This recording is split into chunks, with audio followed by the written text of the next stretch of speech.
Irish girl tries Irish pubs in America, Chicago. Really looking forward to checking this one out and see what pubs in America are like compared to the UK and Ireland. Looking forward to this one. Before we do, I appreciate if you guys can hit that subscribe button. And yeah, let's get straight into this and see what we got. It's probably the least welcome I've felt in an Irish pub in Chicago. You got to know the whiskey, and you've got to be able to pour a Guinness. Tato crisps at the bar. Whee! So today we are going to check out some Irish pubs of Chicago. But wait, there were so many Irish pubs of Chicago. This might not be the only Irish pubs of Chicago video that we'll do. In fact, it's not.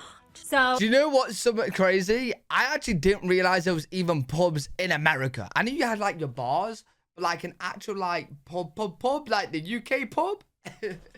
I didn't realize you had them until recently, and apparently you got loads. But this is the first of 2 Irish pubs of Chicago videos, and I also will have an Irish pubs of Wisconsin video coming up. Cool. These are some of my favorite videos to do. If you haven't seen them, do check out New York, Anaheim, Philadelphia. Where else have I been? There are others. Everywhere. There's a playlist. I'll add the playlist at the end of the video. So if you've never seen me before in your life, I'm Diane. I'm from Ireland. Born and raised, baby.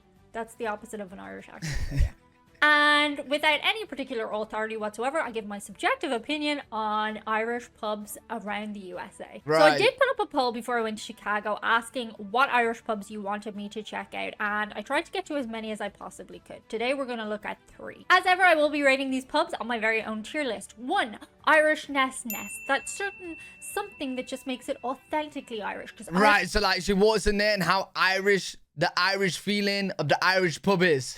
Irishness, the Americans can nail, but Irishness, that's really Irish. Number 2, the Guinness. Is the Guinness good? Is it poured well? Does it taste yummy to my tummy? And number 3, crack. That inexplicable Irish fun. The energy. I thought you meant something else. I thought you meant like you were gonna try and test out their crack. Ambiance of the place.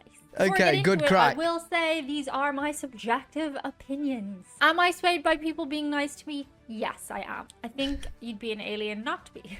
But you also should know I don't tell them ahead of time that I am coming, and I try not to draw too much attention with myself. But the first clue... Oh, I'm sure she's going to be like a celebrity, bro. A Irish person going to an Irish pub in America... I'm sure people were like, you know, wow, we got a real Irishman. If I go into an Irish pub that I'm filming, is I'll ask them, do you mind if I film the pour? And if they ask me from there, oh, what are you doing? I just tell them. Sometimes they do, and sometimes they don't. Without further ado, let's go. And our first stop in Chicago is going to be Celtic Crossing Irish Pub. This is such a lovely little pub. It's not the biggest of all the pubs we went to, but I enjoyed the fact that it wasn't trying too hard to be like a super pub or be super duper Irish themed. It did. Oh my, bro, bro, if you show me this, I wouldn't think this is America. I'd think this is like somewhere in the UK. It'd feel quite authentically Irish. Like, oh, wow. Maybe not a super pub, but like somewhere maybe in a city. And I have to say the energy here is the first thing that hit me. It had a really lovely positive energy. Cool. And when we hear about the history of the bar, which I'm going to get to in a minute, that's going to make a lot more sense. First things first. Bro, this is weird. I didn't think you guys had this in America. Yo, you guys gotta let me know in the comments. How many of you go to pubs in America? Try the Guinness, and of course Paddy the barman, what other name would he have, is pouring a perfect pour. I was very impressed with how Chicagoans knew how to pour a perfect Guinness. There were very few that didn't pour it right. But of course the truth is in the tasting. So I am in Celtic. I thought Guinness was black, not brown. That looks brown. Is Guinness brown? See, I don't drink Guinness, but my dad does. And I'm pretty sure it's black. Boss things right now. We got a lovely pint. Wait. What? There were very few. Wait, am I dumb? This is brown, bro. How did it turn black? Chicagoans knew how to pour a perfect. Wait. Is this all the froth at the top? And it's formed it. Bro, I don't drink beer, right? And I don't really go to pubs that much unless I'm going for food. Bro, what? Guinness, there were very few that didn't pour it right. But of course, the truth is in the tasting. Wait, yeah, I think I can see it forming from the bottom, look. Wait, no way. Of course, the truth is in the tasting. So I am in Celtic frostings right now. We got a lovely pint poured for us, but how does it taste? Oh, that's a good pint. That's a good pint. See, that looks Sláinte. I was good. going to say Brucey bonus, but you might not know it. Potato crisps at the bar. That is very good. And this is the flavour. This is the flavour you guys need to try. I've never had potatoes. I am partial to a smoky bacon myself, but this is the classic one. It goes in your... I love smoky, but I haven't had smoky bacon crisps in ages. Oh, I'm going to get some. Your sandwich, your ham and cheese with your Kerrygold butter. So try that one. And I was just hearing a lovely story from Paddy up at the bar. Apparently, this place... Do you actually reckon his name is Paddy, or he's just being called Paddy to be in the Irish pub? Because that's a very Irish name. Closed down a number of years ago, and a couple of locals liked it so much that they brought it back. They invested in the pub itself. And there are a couple of cool little staples in this bar as well. Something you'll note is the TV is not the centerpiece of the bar whatsoever. They try and keep it like very much a place where people can converse and chat to one another. But of course, people like to watch the old sports now and again, so there is a TV up there. It will please you to hear there are 125 pints poured per day in this bar. And as I said, although they don't call themselves a sports bar, you can watch the match now and again. There's also a lot of live music that happens here during the year. For now, I'm going to enjoy my pint. And potatoes. My packet of potato crisps. And of course, the barman is called Paddy. And of course, he's very nice. Great banter up at the bar. So, how did Celtic Crossings fare on my rating scale? Irish Nest, 10 out of 10. Yeah, I'm actually like... I'm not like shocked, but I'm kind of in a little bit of shock at how much... that just looked like from the UK, bro. Which is really cool. Like, you do have everything in America. A real Irish barman, and his name was Paddy. I mean, can you get more Irish than that? And yes, we did get into a conversation about the fact that he lived just up the road from me. Ireland is really small. Plus, Paddy insisted I take... Oh, wait, he's actually from Ireland. Oh, wait, his real name probably is Paddy then. That's cool. A packet of potato, and that is pure quality Irish. Like, if you go to an Irish pub and you don't have a packet of potato, I don't know what's wrong with you. He's down here now.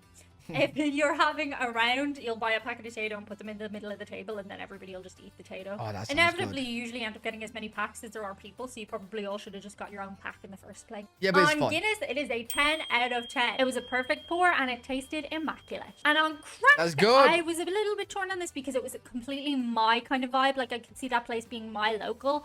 I like something a little bit more chill, and only for the reason that coming up we have one that has just so much crack going on. Right. I'm gonna give it a 9, but on any other video it would get a 10. Yo, high score though.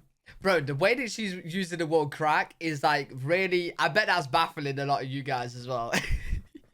What, like a place that has good crack? Before we move on to the next pub, do remember to subscribe, leave a comment. Her link will be in the description. Make sure you check her out. Green.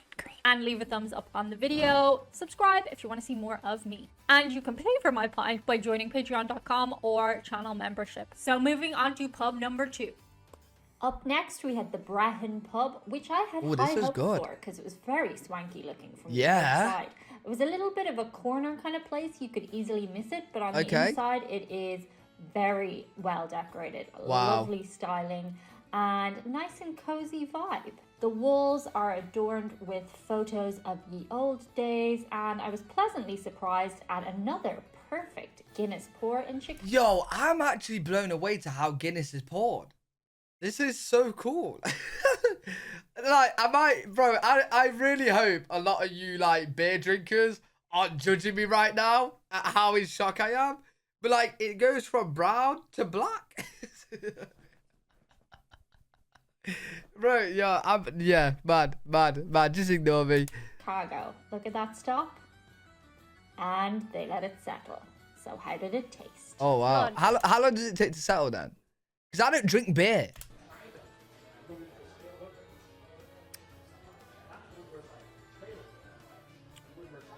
She's not sure. It was poured very well. She's not sure. She don't like it. But something about it is just a little off. After editor Diane's examination of this video on closer inspection, we do have a theory on the Guinness and why I didn't love it. Do you notice in this picture the lack of fluffiness and small air bubbles in the head of the Guinness? Our working theory is that the composition was just a little bit off, and it is a very delicate balancing act on Guinness. The perfect balance of gases in a pint of Guinness is about 75% nitrogen and 25% carbon dioxide. Yo. I never knew beer was a science lesson, bro. What do you mean? The chemistry in the 75% of N2 and 25% is CO2. What is... I thought a beer's a beer. I didn't know you had to be a scientist to pour one. This mix is actually quite different from most other beers, which are served with carbon dioxide alone. Guinness uses a mix of both to get its distinctive creamy head, so that's our working theory on why the flavor was just a little off to my taste buds. It could also be an issue with something in the draft system, but I will say it was a perfect pour, so... I really want to see, like, I really want to taste, like, a bad percentage, whatever...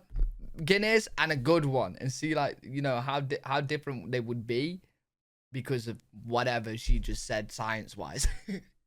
Oh, it definitely wasn't that. Let me tell you a bit more about the Breen Pub. So this pub was named after Irish law, Brehon law, and it was started by two Irish-American brothers who were studying law in the city. Cool. The pub itself has been around for 30 years, and as I understand it, it has transferred law in the city.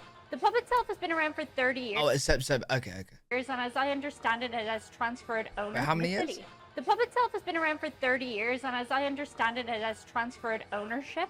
Apparently, the pub does food very well, but that is always an afterthought for me when it comes to an Irish pub. See, you guys probably, if you guys are like pub goers and you drink beer and stuff, you won't like me. I mainly go pub for the food.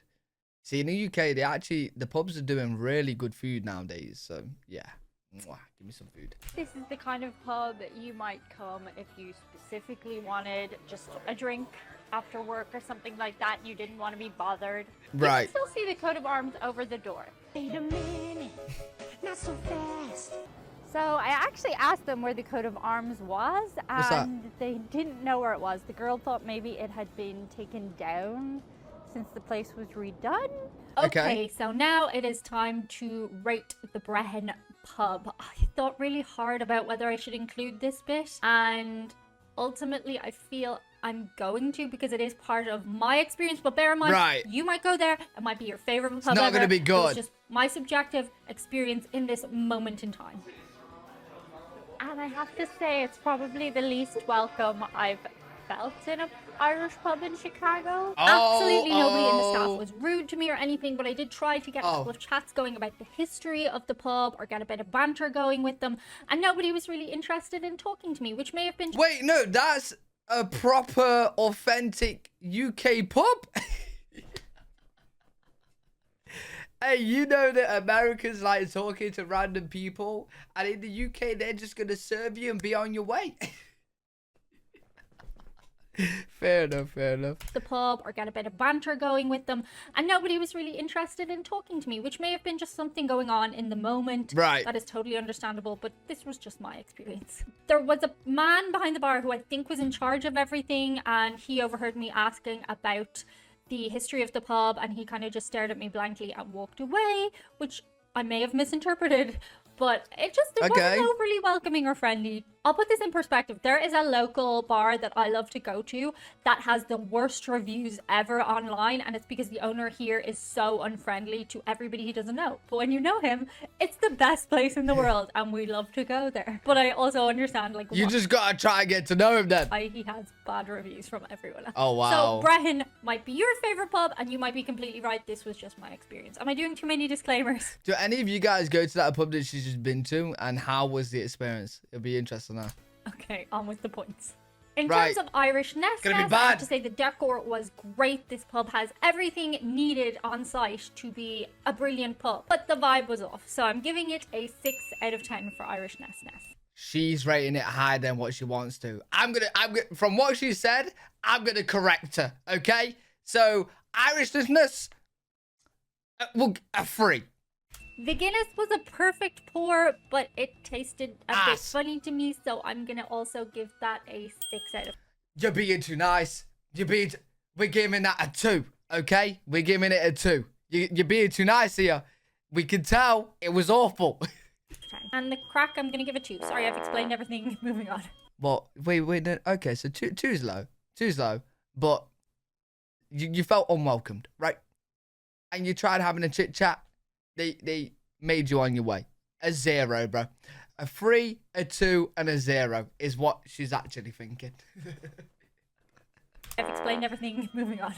Up next, it was on to Mrs. Murphy and Sons, and this was by a landslide the most wanted Irish pub for me to go visit in Chicago.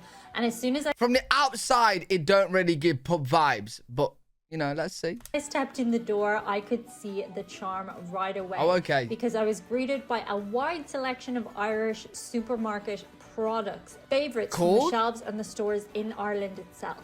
My what? Wait. This is like all the stuff we have in the UK as well. This is like, well, Ireland, England, you know, pretty much very similar. Products, favorites from the shelves and the stores in Ireland. Oh, I love HP brown sauce. Itself. My Waddy, HP sauce, and yes, Kerrygold is coming up. There were bars of chocolate. I have to say, most of these were like a very reasonable price. Hello, it's me. These are some of my favorite chocolate bars that I really good Ireland. chocolate. And around the corner was another little store, and it was more like the bakery kind of stuff inside. Oh, cool. There were bottles of alcohol imported from Ireland. It was just really cool, and the whole This is a cool pub. I could see before I even got inside was decked out with this really authentic furniture from so far it's not like an actual like you pick up a pub from the UK and pull it in America. But I like the vibe of this. Yeah, this is nice. Ireland. Right down to the little signs on the toilet. Very cute, by all means, ladies. And they had fridges full of stuff, and the notice boards had lots of cool events going on. But best of all, I got to chat with the owner. We're a family-owned pub. It's myself and my brother Brian. This looks UK-like right here. Oh, these are so cool, man. The 2 owners here. The building was originally bought by my dad. It was an old funeral home that had kind of fallen into disuse in 2002. He bought the building, ordered this gorgeous bar from some friends of his in Dublin, and passed away before he could finish it. Along with my stepmom, Beth Murphy, my brother and I, and her, we finished it, put it together, and here we are. Oh, that's so cute, bro. 18 years later, it'll be 19 years in September. Still kind of doing it. So are you like super hands-on? Are you here every day? Yeah, I'd say that myself and my brother are pretty much here every day. We kind of split up the week and alternate weekends and just kind of make it work. We were talking about Jeff. I like this pub, man. Like, if I was here, this would be my local. I've already decided. There gave us a perfect pour. Wait, I don't drink beer. Wait, why do I need a local? Either I'll go here for the food. Just kind of make it work. We were talking about Jeff there gave us a perfect pour. How did you guys learn the perfect pour? I go to Ireland a few times a year. My brother lately has been going more and more also. We're real friendly with our Guinness salesman, and it's something that I think is really important, kind of at the core and heart of a good Irish pub. Like, you got to know the whiskey, and you've got to be able to pour a Guinness. And I hear you guys have live music and fun things for kids. We do, yeah. We do sessions 2 days a week on Wednesday nights and then Sunday afternoons, as well as the Irish Music School of Chicago does lessons for kids before the session on Sundays, as well as for adults, so people can not only take the lessons, but then sit in on the session and kind of properly learn. That's cool. Kind of proper folk music learning. And then we do live music on Friday and Saturday nights, usually leaning towards Irish, but once in a while we do some bluegrass or rock. We'll likely do more business on St. Patrick's Day than we will like the whole month of July. Oh, yeah. They'll do more on St. Patrick's Day than the whole month of July. Wow. Was it? Yeah, it was St. Patrick's Day yesterday, actually. I'm sure you have bouncers on the door and everything. Oh, yeah. Our staff about triples or quadruples. We're very fortunate that we have a lot of former staff that's willing to come back because it's a good day and it's good practice. Lots of busy. This is very cool. All the windows were, my dad was a collector there from an old German banquet hall that used to be about a mile from here. They had an auction and you had to go in with your work crew to take them out. So these are the original windows? Yeah, they're from Zumdeutschenack was the name of this German restaurant. And that's a music class inside? Yeah, they're doing, I think, kids whistle and kids fiddle right now. And then they do adult classes too. Meeting the owner of an Irish pub always makes the experience a little bit extra special. Oh yeah, 100%. Like, even me just watching this, seeing the vibe of her and the owner, and then the second one where the owner was like, "What even there?" You know what I mean? Yeah, no. It's made me like the pub. When someone takes the time to tell you about the history of the place and what it's got going on. So, what am I scoring Mrs. Murphy and Sons out of all 10s? In terms of Irish nest, this one I thought about really hard because it is super duper Irish, and I so appreciate the culture and the heritage and what they're doing for Irish stuff in America. And I'm ironically 15. for that reason going to give it a 9 out of 10 because Irish people just aren't that enthusiastic about anything. That's a broad generalization. Oh, okay. Interesting. So that was like too good. The pub in America was too good to the point where it's been rated down because it's just not like that in Ireland. Okay. But it's enthusiasm aired toward Irish American. Okay. It was a thing of amazingness. The Guinness was a 10 out of 10. They knocked that out of the park. And if I could give the crack an 11 out of 10, I would. But you can't do that. It's 10 out of 10 for crack. There could not be more. You can go over. That's fine. We'll let you off. Going on here. If I can't even think what you could do to make more crack here. It was so fun. And there were so many activities for family members, for couples, for people on their own. It was just a really good vibe, and I could see anybody enjoying their time here. No wonder it was the most recommended Irish pub to me in my poll. I was gonna say petition poll. Let me know below in comments. Nah, that was cool. Checking out American pubs, because I didn't even know you guys had pubs in America. So yeah, really cool to see. Let me know down below in the comments if you guys do go to pubs in America, or if you prefer to go to like your bars, which I kind of see in like the movies and the shows and stuff like that. Let me know which ones you guys go to in the comment section. Really good video, enjoyed that. Hopefully you guys enjoyed it as well. If you did, make sure to leave a thumbs up, subscribe for more content. I'm live every single day on twitch.tv/L3WG. If you guys want to check me out over there, I'll see you on the next one. Peace.